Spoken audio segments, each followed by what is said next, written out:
ಎಲ್ಲರಿಗೂ ಇವತ್ತು ನಾನು ಒಂದು ಸೂಪರ್ ಆಗಿರೋ ಸ್ಲೀವ್ ಡಿಸೈನ್ ಹೇಳ್ಕೊಡ್ತಾ ಇದ್ದೀನಿ. ತುಂಬ ಅರ್ಥ ಆಗೋ ರೀತಿ ಮತ್ತು ಈ ಡಿಸೈನ್ ತುಂಬಾ ಟ್ರೆಂಡಿಂಗಲ್ಲಿದೆ. ಸ್ಲೀವ್ ಡಿಸೈನು ತುಂಬ ಜನ ನಮಗೆ ಇದೇ ಥರ ಡಿಸೈನ್ ಸ್ಟಿಚ್ ಮಾಡಿಕೊಡಿ ಅಂತ ಹೇಳ್ಬಿಟ್ಟು ಬಂದು ಸ್ಟಿಚ್ ಮಾಡಿಸ್ಕೊಂಡು ಹೋಗ್ತಾ ಇದ್ದಾರೆ. ಅದರಲ್ಲಿ ಇದೊಂದು ಸ್ಲೀವನ್ನು ನಾನು ನಿಮಗೆ ಹೇಳ್ಕೊಡೋಣ ಅಂದ್ಬಿಟ್ಟು ಇವತ್ತು ಕಟ್ಟಿಂಗ್ ಸ್ಟಿಚಿಂಗನ್ನು ಹೇಳ್ಕೊಡ್ತಾ ಇದ್ದೀನಿ. ಬರೀ ಸ್ಲೀವ್ ಡಿಸೈನು ಸೇಮ್ ನಾರ್ಮಲ್ ಬ್ಲೌಸ್ಗೆ ನೀವು ಈ ರೀತಿ ಸ್ಲೀವನ್ನು ಇಟ್ಕೋಬೋದು. ಬೋಟ್ ನೆಕ್ ಬ್ಲೌಸಿಗೂ ಸಹಿತ ಈ ರೀತಿ ಸ್ಲೀವನ್ನು ಇಟ್ಕೋಬೋದು. ನೋಡಿ ಹೇಗೆ ಬಂದಿದೆ ಅಂತ. ಲಾಂಗ್ ಸ್ಲೀವು ತುಂಬ ಚೆನ್ನಾಗಿ ಬಂದಿದೆ. ಈ ಫಸ್ಟಿಗೆ ನಾವು ಬಾರ್ಡರ್ ಇರುತ್ತಲ್ವಾ, ಬ್ಲೌಸ್ ಪೀಸಲ್ಲಿ ಬಾರ್ಡರ್ ಇರುತ್ತೆ, ಎಲ್ಲ ಸ್ಯಾರಿಯಲ್ಲೂ ಬಾರ್ಡರ್ ಇರುತ್ತೆ. ಆ ಬಾರ್ಡರಲ್ಲಿ ನಾವು ಮಧ್ಯೆ ಈ ರೀತಿ ಕಚ್ಚನ್ನು ಹಾಕ್ಕೊಂಡು ನಾವು ಪೋಟ್ಲಿ ಬಟನನ್ನು ಇಡಬೇಕು. ನೋಡಿ ಈ ರೀತಿ ಮಧ್ಯನೇ ಒಂದು ಮಾರ್ಕನ್ನು ಹಾಕ್ಕೊಳ್ಳಿ. ನಿಮಗೆ ಕರೆಕ್ಟಾಗಿ ಲೈನ್ ಬರಬೇಕು ಅಂತ ಅಂದರೆ ನೀವು ಆಮೇಲೆ ಪೋಟ್ಲಿ ಬಟನ್ ಫಸ್ಟಿಗೆ ರೆಡಿ ಮಾಡಿ ಇಟ್ಕೊಂಡಿರ್ತೀರಲ್ವ. ಪೋಟ್ಲಿ ಬಟನ್ ಮಾಡೋದು ನಮ್ಮ ಚಾನಲಲ್ಲೇ ನಾನು ಹೇಳ್ಕೊಟ್ಟಿದ್ದೀನಿ. ನಿಮಗೆ ಗೊತ್ತಿಲ್ಲ ಅಂದರೆ ಚೆಕ್ ಮಾಡ್ಕೊಂಡು ನೋಡ್ಕೊಬೋದು. ನಾವು ಪೋಟ್ಲಿ ಬಟನ್ ಮಾಡಿ ಇಟ್ಕೊಂಡಿದ್ದೀವಿ, ಯಾಕಂದರೆ ತುಂಬ ಹೊತ್ತಾಗುತ್ತೆ. ಅದಕ್ಕೆ ಸ್ವಲ್ಪ ಫಸ್ಟಿಗೆ ನೀವು ಅದನ್ನು ರೆಡಿ ಮಾಡಿ ಇಟ್ಕೊಂಡ್ರೆ ಈ ಸ್ಲೀವ್ಗೆ ಆರಾಮಾಗಿ ಸ್ಟಿಚ್ ಮಾಡಿಸ್ಬೋದು. ನೋಡಿ ಈ ರೀತಿ ಮಧ್ಯದಲ್ಲಿ ಅಂದರೆ ಸೆಂಟರಲ್ಲಿ ಈ ರೀತಿ ಒಂದು ಮಾರ್ಕ್ ಹಾಕ್ಬಿಟ್ಟು ಪೋಟ್ಲಿ ಬಟನ್ ರೆಡಿ ಮಾಡ್ಕೊಂಡಿರ್ತೀರಲ್ವ, ಅದನ್ನು ನೀವು ತುಂಬ ಹತ್ತತ್ರ ಇಟ್ಬಿಟ್ಟು ಸ್ಟಿಚ್ ಮಾಡಬೇಕಾಗತ್ತೆ. ನಾವು ಸ್ಪಂಜ್ ಥರ ತಂದ್ಬಿಟ್ಟು ಅದರಲ್ಲಿ ನಾವು ಬಟ್ಟೆ ಒಳಗೆ ಹಾಕ್ಬಿಟ್ಟು ಮಾಡಿರೋದು. ಕೆಲವರು ಅದು ಮಣಿಯಲ್ಲೂ ಮಾಡ್ತಾರಂತೆ ಈ ರೀತಿ ಪೋಟ್ಲಿ ಬಟನ್ನು. ನಾವು ಸ್ಪಂಜಲ್ಲೇ ಮಾಡ್ತೀವಿ, ಯಾಕಂದರೆ ಮಿಷನ್ ಸೂಜಿಗೆ ಹೊಡಿಬಾರ್ದು ಅಂದ್ಬಿಟ್ಟು. ನೋಡಿ ಈ ರೀತಿ ಇಟ್ಕೊಂಡು ನಿಧಾನ ಒಂದಾದ್ಮೇಲೆ ಒಂದು ಪಕ್ಕನೇ ಸ್ಟಿಚ್ಚನ್ನು ಹಾಕ್ಕೊಬೇಕು. ಈ ಸ್ಲೀವು ಫೋಟೋ ನಾನು ಅವತ್ತು ಶೇರ್ ಮಾಡಿದಾಗ ತುಂಬ ಜನ ಈ ರೀತಿ ಸ್ಲೀವ್ ಸ್ಟಿಚ್ ಮಾಡೋದನ್ನು ಹೇಳ್ಕೊಡಿ ಅಂತ ಹೇಳಿದರು. ಹಾಗಾಗಿ ಇವತ್ತು ವಿಡಿಯೋ ಮಾಡ್ತಿದ್ದೀವಿ. ಲೈಕ್ ಆದರೆ ನಿಮಗೆ ಒಂದು ಲೈಕ್ ಕೊಡಿ ನಮ್ಮ ಚಾನಲಿಗೆ. ಹಾಗೆ ವಿಡಿಯೋ ಹೊಸಬ್ರು ನೋಡ್ತಾ ಇದ್ದರೆ ಸಬ್ಸ್ಕ್ರೈಬ್ ಮಾಡಿ ನೋಡಿ ಈ ರೀತಿ ಹತ್ರ ಪೋಟ್ಲಿ ಬಟನನ್ನು ಜೋಡಿಸ್ಕೊಂಡು ಬರಬೇಕು. ತುಂಬ ಚೆನ್ನಾಗಿ ಬರುತ್ತೆ. ಸ್ಯಾರಿ ಬಂದ್ಬಿಟ್ಟು ವೈಟ್ ಕಲರು, ಮದುಮಗಳು ಸ್ಯಾರಿ. ಅವರು ಈ ರೀತಿ ಸಾಕು ಇದೇ ರೀತಿ ಡಿಸೈನ್ ಮಾಡಿ ಅಂತ ಹೇಳಿದರು. ಹಾಗಾಗಿ ಸ್ಲೀವ್ ಡಿಸೈನ್ ಈ ರೀತಿ ಮಾಡಿದ್ದೀನಿ. ಬ್ಯಾಕ್ ಫ್ರಂಟಲ್ಲಿ ಯಾವ ರೀತಿ ಡಿಸೈನ್ ಮಾಡಿದ್ದೀನಿ ಅಂತ ಹೇಳ್ಬಿಟ್ಟು ಬ್ಲೌಸು ಫುಲ್ ಆದಮೇಲೆ ನಾನು ಮತ್ತೊಂದು ವಿಡಿಯೋದಲ್ಲಿ ಹಾಕ್ತೀನಿ. ನೋಡಿ ಈ ರೀತಿ ಪೋಟ್ಲಿ ಬಟನನ್ನು ರೆಡಿ ಮಾಡಿಟ್ಕೊಂಡು ಒಂದ್ರ ಮೇಲೊಂದು ಪಕ್ಕ ಜೋಡಿಸ್ಕೊಬೇಕು, ಗ್ಯಾಪ್ ಬಿಡಬಾರ್ದು. ಈ ರೀತಿ ಸ್ಲೀವ್ಗೆ ತುಂಬ ಚೆನ್ನಾಗಿ ಬರುತ್ತೆ. ನಾವು ಆಲ್ರೆಡಿ ಈಗ 4ರಿಂದ 5 ಬ್ಲೌಸು ಇದೇ ರೀತಿ ಸ್ಟಿಚ್ ಮಾಡಿದ್ದೀವಿ. ನೋಡಿ ಈ ರೀತಿ ಪೋಟ್ಲಿ ಬಟನ್ ಜೋಡಿಸಾದ್ಮೇಲೆ ಈ ರೀತಿ ಎಡ್ಜಲ್ಲಿ ನೀವು ಕಟ್ಟಿಂಗನ್ನು ಹಾಕ್ಕೊಳ್ಳಿ, ಯಾಕಂದರೆ ಕರೆಕ್ಟಾಗಿ ಸ್ಟಿಚ್ ಮಾಡೋದಕ್ಕೆ ಬರುತ್ತೆ. ಫಸ್ಟಿಗೆ ತುಂಬ ಚಿಕ್ಕದಾಗಿ ಕಟ್ ಮಾಡಿ ಇಟ್ಕೋಬೇಡಿ, ಸ್ಟಿಚ್ ಮಾಡೋದಕ್ಕೆ ಕಷ್ಟ ಆಗುತ್ತೆ. ಈ ರೀತಿ ಸ್ಟಿಚ್ ಮಾಡಾದಮೇಲೆ ನೀವು ಎಡ್ಜಿಗೆ ಕಟ್ ಮಾಡಿಬಿಟ್ಟು ಈಗ ನೋಡಿ ಬ್ಲೌಸ್ ಪೀಸಲ್ಲಿ ನೀವು ಈ ರೀತಿ ಫೋಲ್ಡ್ ಮಾಡಿ, ಈ ರೀತಿ ಇರುತ್ತಲ್ವ, ಇದನ್ನು ಒಂದು ಸೈಡ್ ಈ ರೀತಿ ಫೋಲ್ಡ್ ಮಾಡಿ ಒಂದು ನೀವು ಮಾರ್ಕನ್ನು ಬೇಕಾದರೂ ಹಾಕೋಬೋದು, ಗೊತ್ತಾಗಲ್ಲ ಅಂದರೆ. ನೋಡಿ ಈ ರೀತಿ ಫೋಲ್ಡ್ ಮಾಡಿ ಮಾರ್ಕರಲ್ಲಿ ಒಂದು ಮಾರ್ಕನ್ನು ಹಾಕ್ಬಿಟ್ಟು ಅದ್ರ ಮೇಲೇ ಸ್ಟಿಚ್ ಮಾಡ್ಬೋದು. ಇಲ್ಲ ನನಗೆ ಬರುತ್ತೆ ಗೊತ್ತಾಗುತ್ತೆ ಅಂತ ಇದ್ದರೆ ನೀವು ಹಾಗೇ ಸ್ಟಿಚ್ ಹಾಕೋಬೋದು. ನೋಡಿ ಈ ರೀತಿ ಮಾರ್ಕ್ ಬಂದಿರುತ್ತಲ್ಲ, ಇದ್ರ ಮೇಲೇ ಸ್ಟಿಚ್ಚನ್ನು ಹಾಕಿದ್ರೆ ಕರೆಕ್ಟಾಗಿ ಬರುತ್ತೆ, ಎಲ್ಲೂ ಸಹ ಮಿಸ್ ಆಗಲ್ಲ. ಇದು ನೋಡೋದಕ್ಕೆ ಗ್ರ್ಯಾಂಡಾಗಿ ಕಾಣಿಸುತ್ತೆ, ಹೊಲಿಯೋದಕ್ಕೆ ತುಂಬ ಈಸಿ. ಪೋಟ್ಲಿ ಬಟನ್ ಒಂದು ನೀವು ರೆಡಿ ಮಾಡಿಕೊಂಡ್ರೆ ಆರಾಮಾಗಿ ಸ್ಲೀವ್ ಡಿಸೈನ್ ಮಾಡ್ಬೋದು. ನಾನು ಒಂದು 2-3 ಸ್ಲೀವ್ ಡಿಸೈನನ್ನು ತೋರಿಸಿದ್ದೀನಿ. ಇದು ಇವತ್ತೇ ಫಸ್ಟು ಈ ರೀತಿ ಸ್ಲೀವ್ ಡಿಸೈನ್ ತೋರಿಸ್ತಾ ಇರೋದು. ಈಸಿ ಇದೆಯಾ ಅಂತೇಳ್ಬಿಟ್ಟು ನನಗೆ ಕಮೆಂಟ್ ಮಾಡಿ. ಇಷ್ಟ ಆದರೆ ಲೈಕ್ ಮಾಡೋದನ್ನು ಮರಿಬೇಡಿ. ನೋಡಿ ಈ ರೀತಿ ಮಾಡಿಬಿಟ್ಟು ಇದ್ರ ಮೇಲೆ ಈಗ ಒಂದು ಸ್ಟಿಚ್ಚನ್ನು ಹಾಕಬೇಕಾಗತ್ತೆ. ಆ ಕಡೆ ತಿರ್ಸ್ಬಿಟ್ಟು ಒಂದು ಸ್ಟಿಚ್ಚನ್ನು ಹಾಕ್ಕೊಂಡು ಈಗ ಸ್ಲೀವ್ಗೆ ನಾವು ನೆರಿಗೆ ಕೊಟ್ಟಿದ್ದೀವಿ. ನೆರಿಗೆನ ಈ ರೆಡಿ ಮಾಡ್ಕೊಂಡಿರೋ ಈ ಬಾರ್ಡರ್ ಮೇಲೆ ಕೊಡಬೇಕಾಗುತ್ತೆ. ಈಗ ನೋಡಿ ಇಷ್ಟು ರೆಡಿ ಆಯಿತು. ಈಗ ನಾವು ಸ್ಲೀವ್ಗೆ ನೆರಿಗೆಯನ್ನು ಕೊಡ್ತಾ ಇದ್ದೀವಿ. 1 ಇಂಚಿಗೆ ನಾವು ಈ ರೀತಿ 3 ನೆರಿಗೆ ಒಂದು ಸೈಡು ಮತ್ತು 3 ನೆರಿಗೆ ಒಂದು ಸೈಡು.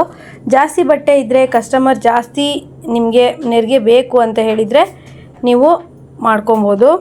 ತುಂಬ ಜಾಸ್ತಿ ನೆರಿಗೆಯನ್ನು ಕೊಡೋದು ಬೇಡ, ಯಾಕಂದರೆ ಅಷ್ಟೊಂದು ಚೆನ್ನಾಗಾಗಲ್ಲ. ಇಷ್ಟೇ, ಆ ಕಡೆ 3 ನೆರಿಗೆ, ಈ ಕಡೆ 3 ನೆರಿಗೆ ಸೆಂಟ್ರಲ್ಲಿ ಮಾರ್ಕ್ ಮಾಡಿಕೊಂಡು ಕೊಡಬೇಕಾಗತ್ತೆ. ನಾನು ಹಿಂದಿನ ವಿಡಿಯೋದಲ್ಲಿ ಸ್ಲೀವ್ ಡಿಸೈನ್ ತೋರಿಸುವಾಗ ಅದನ್ನು ಪರ್ಫೆಕ್ಟಾಗಿ ಹೇಳಿದ್ದೀನಿ. ನೋಡಿ ಈ ರೀತಿ ಮಧ್ಯದಲ್ಲಿ ಒಂದು ಗೆರೆ ಹಾಕ್ಕೊಂಡು ಬೇಕಾದರೂ ನಿಮಗೆ ಗೊತ್ತಾಗಲ್ಲ ಅಂತ ಹೇಳಿದ್ರೆ ಹಿಡ್ಕೊಬೋದು. ನೋಡಿ ಈ ರೀತಿ ಗೆರೆಯನ್ನು ಕರೆಕ್ಟಾಗಿ 1 ಇಂಚಿಗೆ ನೀವು ನೆರಿಗೆಯನ್ನು ಕೊಟ್ಕೊಳ್ಳಿ,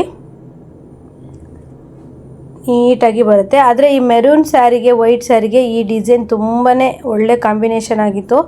ತುಂಬ ಚೆನ್ನಾಗಾಗಿತ್ತು ಬ್ಲೌಸು. ನಾಳಿನ ವಿಡಿಯೋದಲ್ಲಿ ಈ ಬ್ಲೌಸ್ ಪೂರ್ತಿ ಸ್ಟಿಚ್ ಆದಮೇಲೆ ಯಾವ ರೀತಿ ಆಗಿದೆ ಅಂದ್ಬಿಟ್ಟು ನಾನು ವಿಡಿಯೋ ಹಾಕ್ತೀನಿ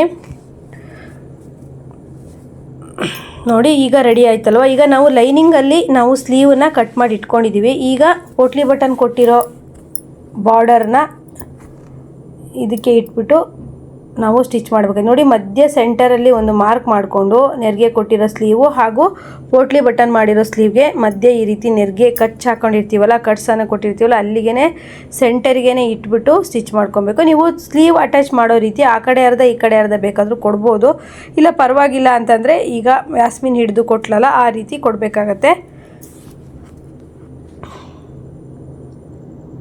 ನೋಡಿ. ಈ ರೀತಿ ಒಂದು ಸ್ಟಿಚ್ಚನ್ನು ಹಾಕಿ ಮತ್ತು ನೀವು ಒಂದು ಕೂಳೆ ಮೇಲೆ ಹೊಲಿಗೆನ ಹಾಕೋಬೋದು. ಬೇಕಿದ್ದರೆ ಕೆಲವರು ಲೇಸನ್ನು ಕೇಳ್ತಾರೆ, ಲೇಸ್ ಬೇಕಿದ್ದರೆ ಲೇಸು ಕೊಡ್ಬೋದು. ಒಬ್ಬೊಬ್ಬರು ಸಿಂಪಲ್ಲಾಗಿ ಇದೇ ರೀತಿ ಸ್ಟಿಚ್ ಮಾಡಿಸ್ತಾರೆ, ಮತ್ತು ಒಬ್ಬೊಬ್ಬರು ಎಂಬ್ರಾಯ್ಡ್ರಿ ಡಿಸೈನ್ ಹಾಕ್ತಾರೆ. ಈಗ ಕೂಳೆ ಮೇಲೆ ಹೊಲಿಗೆ ಹಾಕ್ತಿದ್ದಾಳಲ್ಲ ಅಲ್ಲಿ ಬಂದ್ಬಿಟ್ಟು ಎಂಬ್ರಾಯ್ಡ್ರಿ ಡಿಸೈನ್ ಹಾಕ್ತಾರೆ, ಅದು ಸಹಿತ ತುಂಬ ಚೆನ್ನಾಗಿರುತ್ತೆ ನೋಡಿ. ಈ ರೀತಿ ಹಾಕ್ಬಿಟ್ಟು ನೀವು, ನಾನು ಇವಾಗ ಸ್ಲೀವನ್ನು ಕಟ್ ಮಾಡ್ಕೊಂಡಿಲ್ಲ, ಹಾಗೆಯೇ ನೆರಿಗೆ ಕೊಟ್ಟು ನೋಡಿ ಈ ರೀತಿ ರೆಡಿ ಮಾಡಿಕೊಂಡು ಈಗ ನಾವು ರಿಯಲ್ ಆಗಿ ಲೈನಿಂಗಲ್ಲಿ ಕಟ್ ಮಾಡ್ಕೊಂಡಿದ್ದೀವಿ ಸ್ಲೀವ್ ಶೇಪನ್ನು. ಅದನ್ನು ಸಹ ಸೆಂಟರಲ್ಲಿ ಮಾರ್ಕ್ ಮಾಡಿಬಿಟ್ಟು ಸೆಂಟರಲ್ಲೇ ಇಟ್ಬಿಟ್ಟು ಸ್ಟಿಚ್ ಮಾಡಬೇಕು. ತುಂಬ ಈಸಿ ಇದೆ ಸ್ಲೀವ್ ಡಿಸೈನು. ಟ್ರೈ ಮಾಡಿ ನನಗೆ ಕಮೆಂಟ್ ಮಾಡಿ. ವಾಟ್ಸಪ್ ನಂಬರ್ ಇರೋರು ನನಗೆ ಫೋಟೋ ಕಳಿಸ್ಬೋದು ನೋಡಿ. ಈ ರೀತಿ ಸೆಂಟರಲ್ಲಿ ಇಟ್ಬಿಟ್ಟು ನೀವು ಸ್ಟಿಚ್ ಮಾಡ್ಕೋಬೇಕಾಗತ್ತೆ. ಇದರಲ್ಲಿ ಮೇಯ್ನ್ ಅಂದರೆ ಸೆಂಟರಲ್ಲಿ ಇಟ್ಟು ಸ್ಟಿಚ್ ಮಾಡೋದು, ಯಾಕಂದರೆ ಸ್ವಲ್ಪ ಆ ಕಡೆ ಈ ಕಡೆ ಹೋದರೆ ಸ್ಲೀವ್ ಹಾಳಾಗೋವಂಥ ಚಾನ್ಸಸ್ ಇರುತ್ತೆ. ಹಾಗಾಗಿ ನೀವು ಇದನ್ನು ಸೆಂಟರಲ್ಲಿ ಈ ರೀತಿ ಲೈನಿಂಗನ್ನು ಇಟ್ಬಿಟ್ಟು ಸ್ಟಿಚ್ ಮಾಡ್ಕೊಳ್ಳಿ. ಈಗ ನೋಡಿ ಕೂಳೆ ಮೇಲೊಂದು ಸ್ಟಿಚ್ ಹಾಕೋಬೇಕು. ಈಗ ಎಕ್ಸ್ಟ್ರಾ ಏನಾದರೂ ದಾರಗಳಿದ್ದರೆ ತಕ್ಕೊಂಡು ಕೂಳೆ ಮೇಲೆ ಹೊಲಿಗೆ ಹಾಕಿ ಉಲ್ಟಾ ಫೋಲ್ಡ್ ಮಾಡಿ ಲೈನಿಂಗನ್ನು ಹೊಲಿದ್ರೆ ಸ್ಲೀವು ರೆಡಿ ಆಯಿತು. ತುಂಬಾ ಈಸಿ ಸ್ಲೀವು. ಆದರೆ ನೀವು ಕಸ್ಟಮರ್ ಹತ್ರ ಈ ರೀತಿ ಸ್ಲೀವನ್ನು ಹೊಲಿಯೋದಕ್ಕೆ ಕೊಟ್ಟರು ಅಂದರೆ 50 ರೂಪಾಯಿ ಎಕ್ಸ್ಟ್ರಾ ತೊಗೋಬೇಕು. ಯಾಕಂದರೆ ಪೋಟ್ಲಿ ಬಟನ್ ಮಾಡೋದಕ್ಕೆ ತುಂಬ ಹೊತ್ತು ಹಿಡಿಯುತ್ತೆ, ತುಂಬ ಟೈಮ್ ಹಿಡಿಯುತ್ತೆ. ಹಾಗಾಗಿ ಕಸ್ಟಮರ್ ನಿಮ್ಗೆ ಏನಾದರೂ ಬ್ಲೌಸು ಈ ರೀತಿ ಸ್ಲೀವ್ ಡಿಸೈನ್ ಮಾಡಿ ಅಂದರೆ 50 ರೂಪಾಯಿ ಎಕ್ಸ್ಟ್ರಾ ಆಗುತ್ತೆ ಅಂತ ನೀವು ಹೇಳಬೇಕಾಗತ್ತೆ. ನೀವು 350 ಒಂದು ಬ್ಲೌಸಿಗೆ ತಗೊಳ್ತಿರ್ತೀರ ಅಂದರೆ ಮತ್ತೆ 50 ರೂಪೀಸ್ ಎಕ್ಸ್ಟ್ರಾ ಹೇಳಿ. ಅದೇ ನೀವು 250 ತಗೊಳ್ತಿದ್ದೀರಾ, ನಿಮ್ಮ ಊರಲ್ಲಿ ಅಷ್ಟಿದೆ ಅಂತಂದರೆ 300 ಹೇಳಿ. 300 ತಗೊಳ್ತಿದ್ದೀರಾ ಅಂದರೆ 350 ಹೇಳಿ. ಒಟ್ಟು 50 ರೂಪಾಯಿ ಎಕ್ಸ್ಟ್ರಾ ಹೇಳಿ. ಯಾಕಂದರೆ ಈ ಸ್ಲೀವ್ ಡಿಸೈನು ಪೋಟ್ಲಿ ಬಟನ್ ಮಾಡೋದಕ್ಕೆ ಸ್ವಲ್ಪ ಟೈಮ್ ಹಿಡಿಯುತ್ತೆ. ನಾವು ಎಲ್ಲ ಪೋಟ್ಲಿ ಬಟನ್ನು ಒಂದೇ ರೀತಿಯಾಗಿ ಒಂದೇ ಇದರಲ್ಲಿ ಮಾಡ್ಕೊಬೇಕಾಗತ್ತೆ, ಇಲ್ಲ ಅಂದರೆ ಅದು ಪೋಟ್ಲಿ ಬಟನ್ ಚೆನ್ನಾಗಿ ಕಾಣಲ್ಲ. ಹಾಗಾಗಿ ನೀವು ಯಾರಿಗಾದರೂ ಈ ರೀತಿ ಸ್ಲೀವ್ ಬೇಕು ಅಂತ ಹೇಳಿದ್ರೆ ನೀವು ಮಾಡಿಕೊಡೋದಾದರೆ ಎಕ್ಸ್ಟ್ರಾ ಅಮೌಂಟನ್ನು ಇಸ್ಕೊಳ್ಳಿ ನೋಡಿ. ಈ ರೀತಿ ಅಟ್ಯಾಚ್ ಆದಮೇಲೆ ಲೈನಿಂಗಲ್ಲಿ ಸ್ಲೀವ್ ನಾವು ಶೇಪ್ ಕಟ್ ಮಾಡ್ಕೊಂಡಿದ್ವಲ್ಲ, ಅಟ್ಯಾಚ್ ಆದಮೇಲೆ ಈ ರೀತಿ ಕಟ್ ಮಾಡ್ಕೊಳ್ಳಿ. ತುಂಬ ಈಸಿ ಆಗುತ್ತೆ ಈ ರೀತಿ ಮೆಥಡಲ್ಲಿ ಸ್ಟಿಚ್ ಮಾಡೋದು ನೋಡಿ. ಈಗ ಮಧ್ಯೆ ಕಟ್ಸ್ ಹಾಕ್ಬಿಟ್ಟು ಇಟ್ಕೊಂಡ್ರೆ ಆಯಿತು ನೋಡಿ. ಎಷ್ಟು ಚೆನ್ನಾಗಿ ಬಂದಿದೆ ಸ್ಲೀವ್ ಅಂತೇಳ್ಬಿಟ್ಟು. ಸೇಮ್ ನಮಗೆ ಫೋಟೋ ಕಳಿಸಿ ಸಹಿತ ಮೆರೂನ್ ಸ್ಲೀವೇ ಆಗಿತ್ತು, ನಾವು ಡಿಸೈನ್ ಮಾಡಿರೋದು ಸಹಿತ ಮೆರೂನ್ ಸ್ಲೀವೇ ಆಯಿತು. ಸಿಂಪಲ್ಲಾಗಿ ತುಂಬ ಲುಕ್ಕಾಗಿ ಕಾಣ್ತಿರೋಂತಹ ಸ್ಲೀವ್ ಡಿಸೈನು ಹೇಗಿದೆ ಕಮೆಂಟ್ ಮಾಡಿ. ಹಾಗೆ ಈ ವಿಡಿಯೋದಲ್ಲಿ ಏನಾದರೂ ನಿಮಗೆ ಕನ್ಫ್ಯೂಷನ್ ಇದ್ದರೆ ನನಗೆ ಕಮೆಂಟ್ ಮಾಡೋದನ್ನು ಮರಿಬೇಡಿ ನೋಡಿ. ಇನ್ನೂ ಹೆಚ್ಚೆಚ್ಚು ವಿಡಿಯೋದೊಂದಿಗೆ ಮತ್ತೆ ಬರ್ತೀನಿ. ಎಲ್ರಿಗೂ ಬಾಯ್. ಹಾಗೆ ಫ್ರೆಂಡ್ಸ್, ನಂದು ಇನ್ನೊಂದು ಚಾನಲ್ ಇದೆ ರೇವತಿ ಕನ್ನಡ ವ್ಲಾಗ್ ಅಂತೇಳಿ, ಅದನ್ನು ಸಬ್ಸ್ಕ್ರೈಬ್ ಮಾಡ್ಕೊಂಡು ನೋಡಿ.